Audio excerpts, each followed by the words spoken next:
there's big sister Ella. She is completely in love with her baby brother. So beautiful. She looks so much like her mother. I know. Oh, we're so happy for you, Kelly. We love you. Y'all, she has the best personality, the best laugh in the business. Right. Now the easy part, raising her. She'll do a great job. See you back here tomorrow, everybody. Raising him, you mean?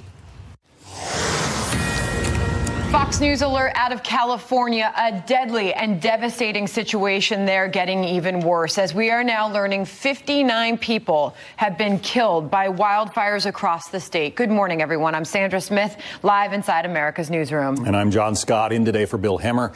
Brand new video coming in showing the sheer scope of the damage from the Camp Fire, the most destructive in California history. That fire now larger than the city of Atlanta as it burns entire communities off the map. The flames consuming 8,000 homes, trapping untold numbers of people whose relatives now can't reach them. Emergency officials facing a grim task. So today we brought in an additional 287 search and rescue personnel to assist with ground searches.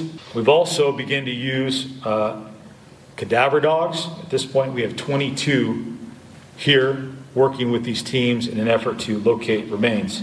So far, California fires have burned more than 230,000 acres, destroying more than 9,200 homes, with more than 9,000 firefighters on the front lines. Jeff Paul is live in Malibu for us. Jeff? Well, John, firefighters here in Southern California are starting to get a better handle on the fires burning here in this area, namely the Woolsey fire, as the winds begin to die down. But the damages remain very far and wide, as you see from the home behind me that's been burned to the ground, and the devastation even worse in Northern California in the town of Paradise, California. That's where the Camp Fire has burned close to 140,000 acres, and now the death toll climbing to 56. That number could only rise as more than 100 remain unaccounted for.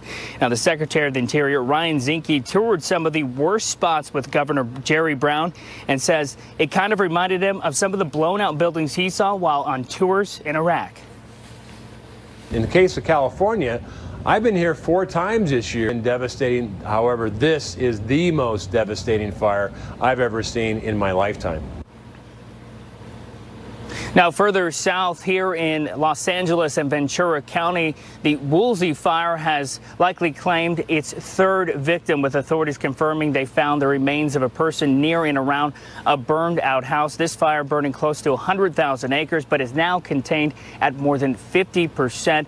We are also starting to see some people being allowed to return to their homes, particularly here in Malibu, not in this neighborhood because it is far too dangerous. There are still power lines down, and crews are working around the clock to restore some of those services to make it safe. John?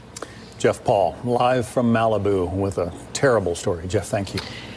Meanwhile, it is deadline day in Florida for the recount currently underway. 67 counties expected to turn in results by 3 p.m. Eastern time. But the question is, will they all get the work done? Broward County appears to be on track to meet the deadline. And amid all the chaos, lawsuits are piling up. We have Fox team coverage for you. Chris Starwalt will be here with analysis. But we begin with Peter Ducey live in Lauderhill, Florida, with an update. Peter, how were thousands of ballots impacted by a federal court this morning? Sandra, thousands of ballots that had been tossed out might have been tossed out unconstitutionally, according to a federal judge who already ruled this morning that voters should have 2 more days to come and fix their ballot if they've been told by officials that the signature on the ballot doesn't match the signature on the files. The lawyer for the incumbent Democratic Senator Bill Nelson already has a statement out. He says this: Mark Elias, breaking big victory in our Florida signature mismatch lawsuit. Federal court extends deadline for voters to cure their rejected ballots until Saturday at 5 p.m. Per court, disenfranchisement of approximately 5,000 voters based on signature mismatch is a substantial burden. But the Rick Scott team is now trying to go over Judge Mark Walker's head and have that reversed. A spokesperson for the Scott team just said this: we are immediately appealing this baseless decision, and we are confident we will prevail in the 11th Circuit. Let's be clear, Bill Nelson's high-priced Washington lawyers went to court to argue against a process that they previously argued for. All the ballots were supposed to be counted in Florida by 3 o'clock today before a decision would be made about a possible hand recount in the really, really close races. But it looks like that deadline is going to be a problem in some places. All Sandra. right. Well, Peter, how badly were some of these counties struggling with their voting machines, overheating, breaking down? What do we know? A huge problem up in Palm Beach County, about 45 minutes north of here, where the recount has been at the mercy of the voting machine repairman. The machines overheated. They didn't properly reconcile the ballot count, and so we had to pull the early voting ballot count out and recount them. So, again, we are speaking softly because the canvassing board is here, but they are on a recess right now, and we are, again, just watching the clock, waiting for 3 to see what happens. Today Sandra. is the deadline. Peter Ducey, thank you. For more on this, we go to Chris Steyerwalt, Fox News politics editor. Where is the Maytag man when you need him to fix a voting machine, Chris? Well, first of all, I think we should point out that we have a problem because Peter Ducey is obviously going to be drafted by the Golf Channel because his greenside whisper is very very good. He has a perfect greenside whisper. Broward County lining up the election. But serious stuff here. The 3 p.m. deadline, and then we're going to know who represents Florida in the U.S. Senate and in the governor's office, right? Or will we? So we talk about low probability events when we're forecasting elections and when we're going to call races and we're going to do things like that. We talk about probabilities. The probability that Rick Scott's victory will be overturned in a recount is shockingly low. It is incredibly low. This is a super low probability event. As we've talked about before, the only 2 significant elections in which the result was overturned by a recount were both margins of less than 300 votes. We're talking here about more than 12,000 votes. The idea that this is going to get overturned is pretty far-fetched. But, of course, there's also the fact that this is a dry run for 2020. Florida, which likes to have very close elections, as we know, landslide, Rick Scott has won by a point or so in each of his gubernatorial wins. Now he's going to end up winning by half a point or less than a half a point. It's the narrow margins, and in 2020, we expect in the Sunshine State, just as it was in 2016, to be very, very close. The president, of course, is tweeting about this, as he is known to do. This is regarding Brenda Snipes. She is the supervisor of elections in Broward County. He writes, "You look at her past, she's a disaster. When they call this woman incompetent, they're wrong. She's very competent, but in a bad way." That's what he told the Daily Caller. It doesn't seem like she's going to be holding on to her job long after this election.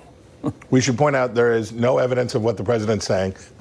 There's certainly evidence of incompetence in this office, and there's certainly evidence that she is not good at what she does. But there is zero evidence that there is fraud involved here. Trust me when I say that if the Republicans could demonstrate fraud here, they would definitely demonstrate it. So the president is making stuff up because this process actually works well for both parties. This is a good opportunity to fundraise. This is a good opportunity to demonize the other side. The outcome is barely in doubt.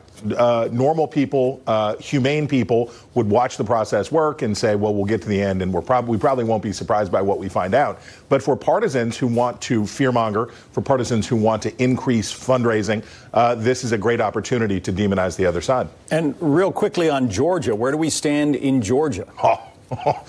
Talk about fear-mongering and demonizing the other side. This has been a free lunch for Stacey Abrams, as she has continued. Not only is she not close to winning, she's not close to forcing Brian Kemp into a recount, and she is hanging on there and talking about it because this is good for her. It works for her to diminish the process. Brian Kemp should have recused himself as Secretary of State long ago.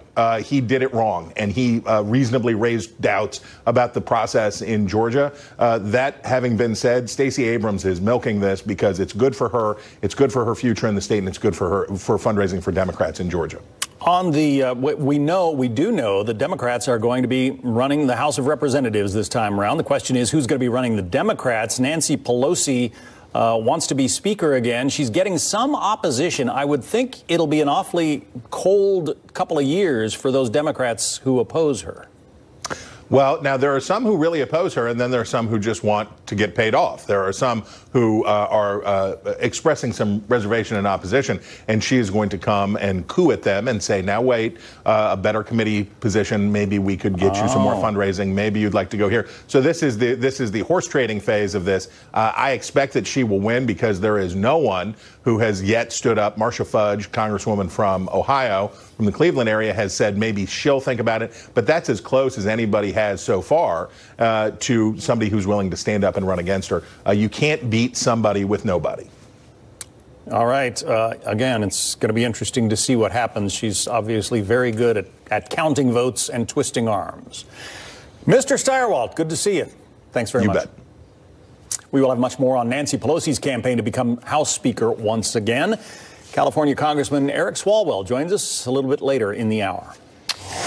We look forward to that. Meanwhile, bold new action taken in the case of murdered columnist Jamal Khashoggi. Saudi Arabia now calling for the death penalty against 5 suspects involved in this case. We're live with the latest on that. Plus, outgoing Arizona Senator Jeff Flake threatens to vote against judicial nominees unless he gets his way on a bill about special counsel Robert Mueller. Senator John Barrasso has a new leadership post, and he is here to talk about that. And as Nancy Pelosi deals with a leadership battle in her own party, House Republicans closing ranks and coming together in their elections.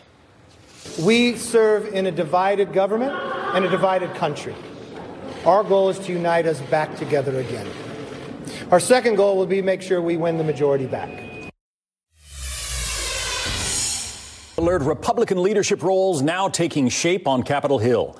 Kevin McCarthy defeats Jim Jordan to become House Minority Leader. The California congressman winning decisively in a closed-door vote. And Wyoming Congresswoman Liz Cheney, daughter of the former vice president, nabbing the title of GOP conference chair, reflecting on her victory and the job ahead. We will take a back seat to no one, neither I will or anybody on this leadership team, when it comes to doing what's right for America's women, for America's minorities, making sure that everybody understands those policies that we put in place are the ones that people care deeply about. So as a mother of 5, I am honored to be here. I'm honored to serve. Finally, Steve Scalise of Louisiana, who, as you remember, was seriously wounded in last year's congressional baseball practice shooting. He unanimously won re-election to the number 2 spot as GOP whip. On the Senate side, Arizona Senator Jeff Flake now threatening to vote against President Trump's judicial nominees unless Majority Leader Mitch McConnell puts forward a bill protecting special counsel Robert Mueller on the floor for a vote. Senator Lindsey Graham saying this is much ado about nothing, not to mention counterproductive. This is a manufactured problem. President Trump is not going to fire Mueller. Mueller is going to be allowed to do his job, and we need conservative judges on the bench, as many as we can. Wyoming Senator John Barrasso is the newly elected chairman of the Senate Republican Conference. He joins us now. Senator, congrats on the new role, and on we go. Looking at the priorities of this Congress and looking at the priorities for Republicans, Jeff Flake in a pretty dramatic move here. How do you respond to this threat? Well, first, congratulations to Liz Cheney on being elected the conference chair in the House. I'll be the conference chair in the Senate, so it's a big day for Wyoming. With regard to Senator Flake, we are going to fulfill our constitutional responsibility, confirming judges, confirming members of the president's team. We're going to do that with or without Jeff Flake. This seems to be his go-to play right now, threatening judges. You know, he did it this past summer on tariffs and trade. Now he's doing it in terms of the issue of the special counsel. There is no threat to the special counsel. We are going to get these judges confirmed. Here's Jeff Flake in his own words. With the firing of the Attorney General, and in my view, the improper installation of an acting Attorney General who has not been subject to confirmation by this body, the President now has this investigation in his sights, and we all know it. Contrast that with the words of President Trump today in a series of tweets, writing, quote, "The inner workings of the Mueller investigation are a total mess. They have found no collusion and have gone absolutely nuts. They're screaming and shouting at people, horribly threatening them to come up with the answers they want. They are a disgrace to our nation and don't care how many lives they ruin. These are angry people." Investigation in his sights, and we all know it. Contrast that with the words of President Trump today in a series of tweets, writing, quote, "The inner workings of the Mueller investigation are a total mess. They have found no collusion and have gone absolutely nuts. They're screaming and shouting at people, horribly threatening them to come up with the answers they want. They are a disgrace to our nation and don't care how many lives they ruin. These are angry people." Has this investigation in his sights, and we all know it. Contrast that with the words of President Trump today in a series of tweets, writing, quote, "The inner workings of the Mueller investigation are a total mess. They have found no collusion and have gone absolutely nuts. They're screaming and shouting at people, horribly threatening them to come up with the answers they want. They are a disgrace to our nation and don't care how many lives they ruin. These are angry people.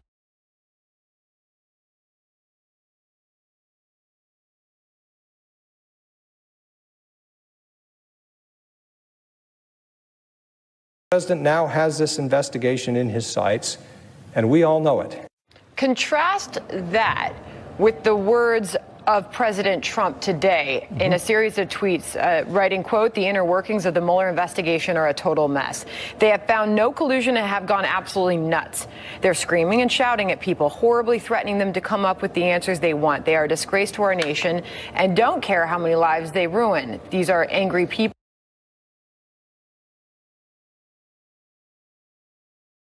The Mueller investigation are a total mess. They have found no collusion and have gone absolutely nuts. They're screaming and shouting at people, horribly threatening them to come up with the answers they want. They are a disgrace to our nation and don't care how many lives they ruin. These are angry people. Responsibility, confirming judges, confirming members of the president's team. We're going to do that with or without Jeff Flake. This seems to be his go-to play right now, threatening judges. You know, he did it this past summer on tariffs and trade. Now he's doing it in terms of the issue of the special counsel. There is no threat to the special counsel. We are going to get these judges confirmed. Here's Jeff Flake in his own words. With the firing of the Attorney General, and in my view, the improper installation of an acting Attorney General who has not been subject to confirmation by this body, the President now has this investigation in his sights, and we all know it. Contrast that with the words of President Trump today in a series of tweets, writing, quote, "The inner workings of the Mueller investigation are a total mess. They have found no collusion and have gone absolutely nuts.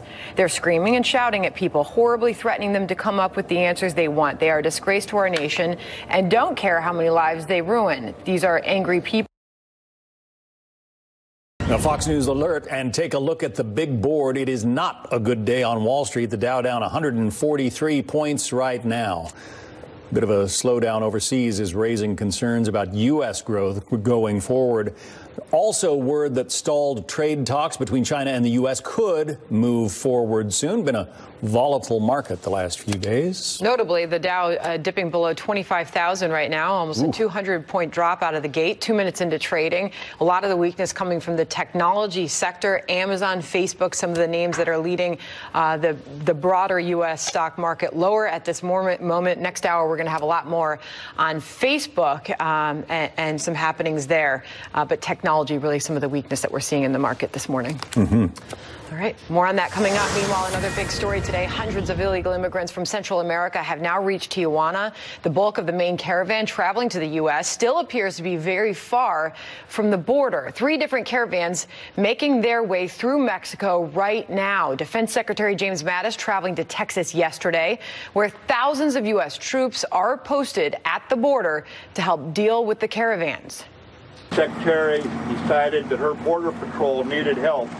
She came to us, not because of me, because of you, because what you are every day. That's what I miss being around it, but it is pretty humbling to be still part of you. I did it for 40-some years. 5,800 active duty troops have been deployed to the border, and Mattis did not rule out more. Well, the recount in Florida reaches a pivotal point as all 67 counties face a deadline today, 3 p.m. Eastern. Florida Attorney General Pam Bondi asking the public to share any evidence of voter irregularities as the lawsuits pile up. It's a pending criminal investigation. FDLE has opened a hotline with us. Folks can call in if they have information. I laid out in my letter why we do believe there's plenty of reasonable suspicion for criminal activity, and that investigation will continue. FDLE that she referenced there, the Florida Department of Law Enforcement. Peter Dunbar is counsel to the Republican Party of Florida. So we are about 5.5 hours away from that deadline. How confident are you? Well, John, good morning. I think confidence is, if you look at the process that's unfolding, which, by the way, is pretty traditional in Florida, and the global scope of what the judge has in terms of ballots being considered, there's not enough that would change the results as we know them to be. So I think confidence would be the right word to use at this point. So you believe that Ron DeSantis will be the next governor of Florida, and Rick Scott will leave the governor's office to head to the U.S. Senate? That's, if you look at yes, the direct answer is yes, but if you look at the ballots that are at issue, and I do think it's important that all the ballots be counted, that the results might modify in small numbers, but there are not enough at issue to make a change in either of those two races, John. One of the concerns that's been expressed is that ballots that did not come in before the deadline, there are attempts to include them. Should that be allowed in your view? Well, there is a process in Florida to deal with those, and if they meet the proper standards for the canvassing boards, they could be included. But even if you look at all of those that are at issue, there are not enough in place at issue to make a change in either of those two races, John. The Scott campaign is out with a statement, and I want to read part of it for you here. They write, "Let's be clear. Bill Nelson's high-priced Washington lawyers went to court to argue against a process that they previously argued for. It's worth noting that Mark Elias, who is an attorney representing the Nelson campaign, is currently making the exact opposite argument in a similar case in Arizona." Explain that for us. They're arguing against a process they argued for? Yes, after the last elections in 2016, Florida's legislature, oddly enough, bill sponsored by the Democratic leader of the Florida House, was put in place to allow this curative process for our provisional ballots. And that's now what is being attacked by the Democratic National Senate Campaign Committee. So there is a degree of irony that that which was brought about to expand our process to allow all legal votes to be counted is now being challenged by the Democratic team of lawyers. So much of the attention is focused, obviously, on Broward County. It seems like 66 counties in the state were able to get their ballots all counted in time. Why not Broward? Well, and as you pointed out, we're still waiting for the deadline this afternoon and whether Broward and Palm Beach have the ability to do it.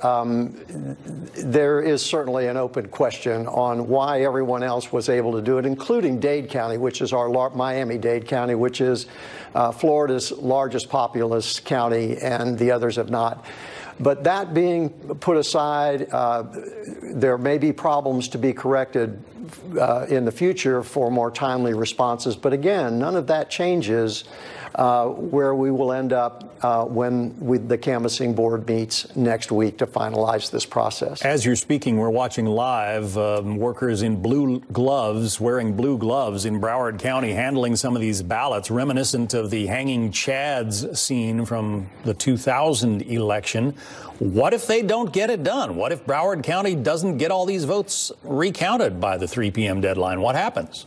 Well, first, we've had Judge Walker, who's allowed a 48-hour extension for some of this counting process. But the key date is that the formal final canvassing board meets on Tuesday of next week. The failure to meet today's deadline whatever has been counted will be put into the process. But again, the real hard line in the sand is next Tuesday. And I am confident. Actually, I think Broward will finish today. But if they don't, I'm certainly by Tuesday of next week.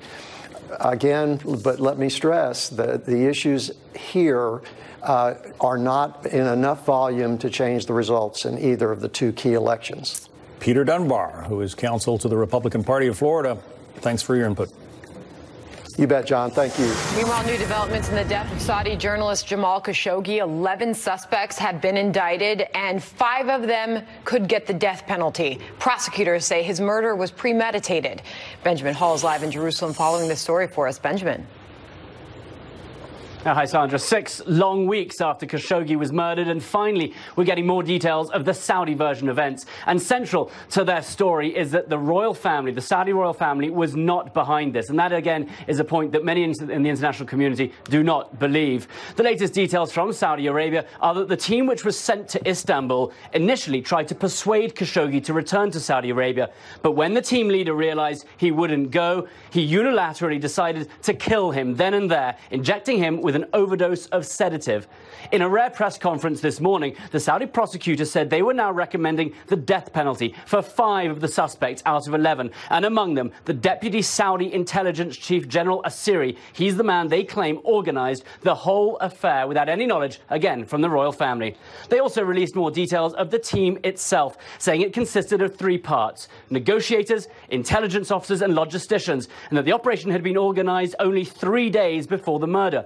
Turkish officials claim to have X-rays of the team's bags, however, showing surgical knives and scissors inside, which they claim were used to dismember Khashoggi.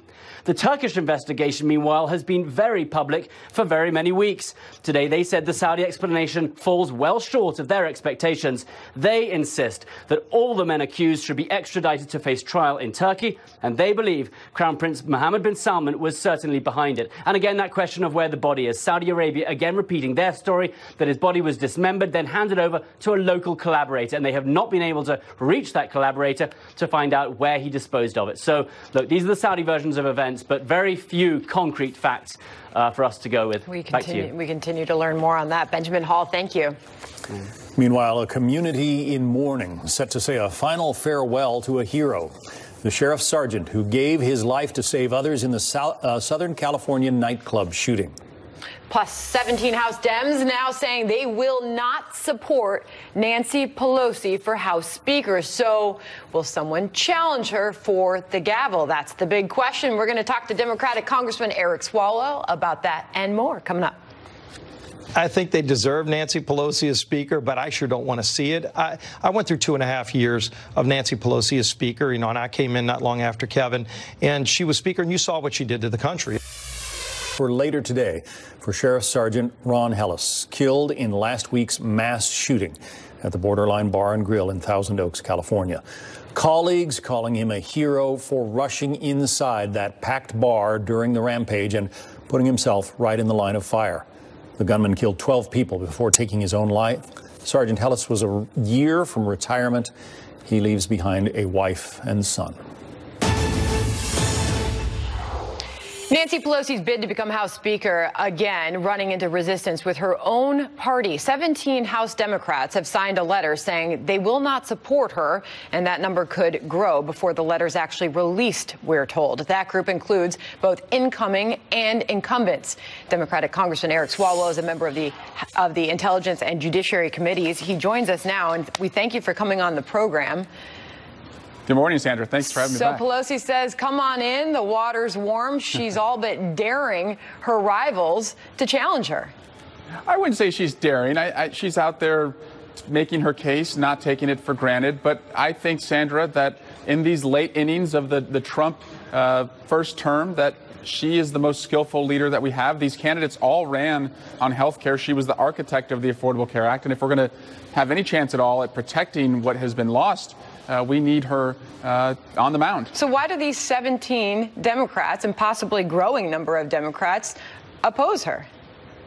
Well, they claim that, she has been a drag on our efforts to win the House. Now, that was a case that was also made in 2016 when she won. Now, if that's the case you're making, we picked up more seats. This is the most seats we've picked up since Watergate. So I think that argument has been eviscerated, and I think it's time for us to unite and do the work that people sent us here to do. Well, some of the Democrats seeking to block her argue that it's time to give younger Democrats a chance to rise to high-level posts. Others say it's hard for Democrats to be elected in closely contested races because Republicans have done such a good job running against her with campaign ads. Yeah. As far as bringing in younger Democrats and giving them a chance, how do you do that if Pelosi remains in power?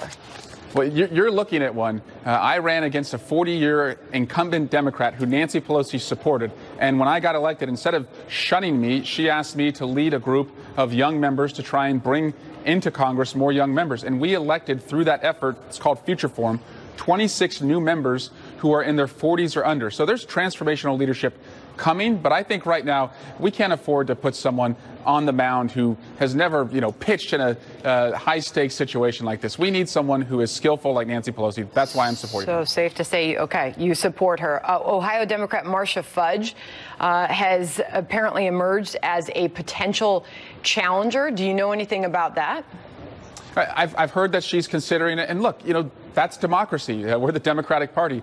We should have this debate and then unite once somebody comes out of the vote at the caucus and support that person on the floor. That's fine. I think anyone who wants to challenge her should make their case to the caucus, and the winner should have the caucus unite behind them.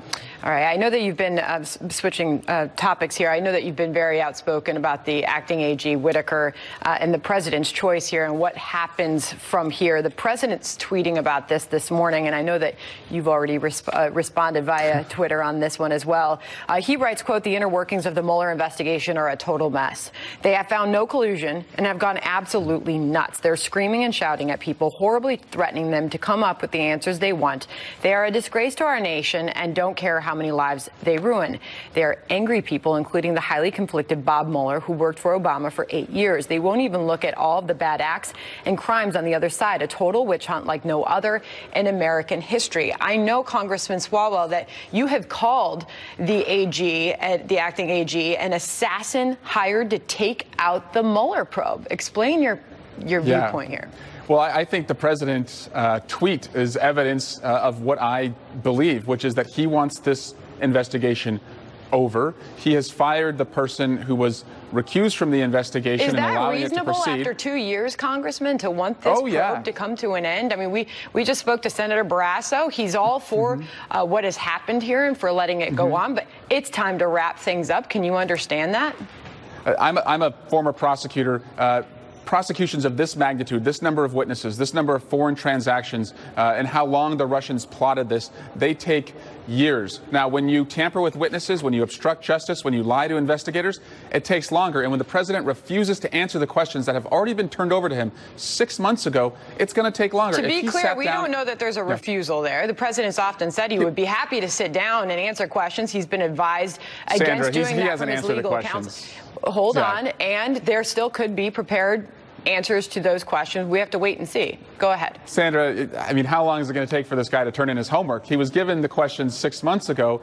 He is the one who is driving the direction of this investigation. He could end it if he just sat in that chair and came clean. Well, he says that he's eager to do so. We continue to hear that from the president. We'll see. Congressman Swalwell, it's always good to get you on the program. Thank you for being here this morning. Thanks, Sandra. All right. Bye.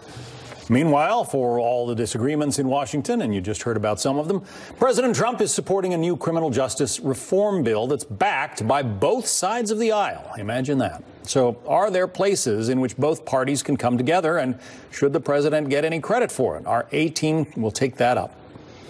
British Prime Minister Theresa May losing allies as she tries to strike a deal on how the UK and the EU divorce will work. We are going to have a live report on this. It's having a big impact on markets. The government risks leaving the country in an indefinite halfway house without a real say. What we agreed yesterday was not the final deal. It is a draft treaty. It's not. It is a draft treaty that means that we will leave. Nothing short of political chaos at the heart of one of our most important strategic and economic foreign allies. 2.5 years after the British people voted to exit the European Union, a move called Brexit here, UK Prime Minister Theresa May presented to the Parliament her plan to leave the EU, and no one seemed to be pleased. Here's a bit more of what the Prime Minister had to say, as well as her Labour opposition leader. Take a listen. We can choose to leave with no deal, we can risk no Brexit at all, or we can choose to unite and support the best deal that can be negotiated. Mr. Speaker, this is not the deal the country was promised, and Parliament cannot, and I believe will not, accept a false choice between this bad deal and no deal. The hitch is, under the deal, for the foreseeable future, the UK would have to follow a lot of the rules and regulations of the European Union to maintain its trade and economy, and that is related to Northern Ireland, the only bit of the EU which actually abuts an EU country. That's Ireland. There have been those resignations from May's cabinet. There is a doubt that the Parliament will actually approve this deal, and in fact, Prime Minister May might be heading out the door, too, if all this continues. Brexit, the aim of which was to remove the UK from the EU and control of the country, was favored by President Trump. The time is running out. March is the deadline. Some people might want to just stay. Back to you. All right. Greg Palcott reporting live from London. Thank you, Greg.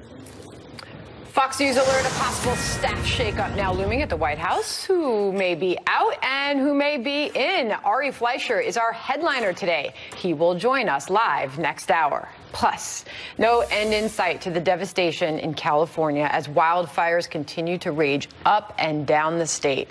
We'll have more coming up top of the hour.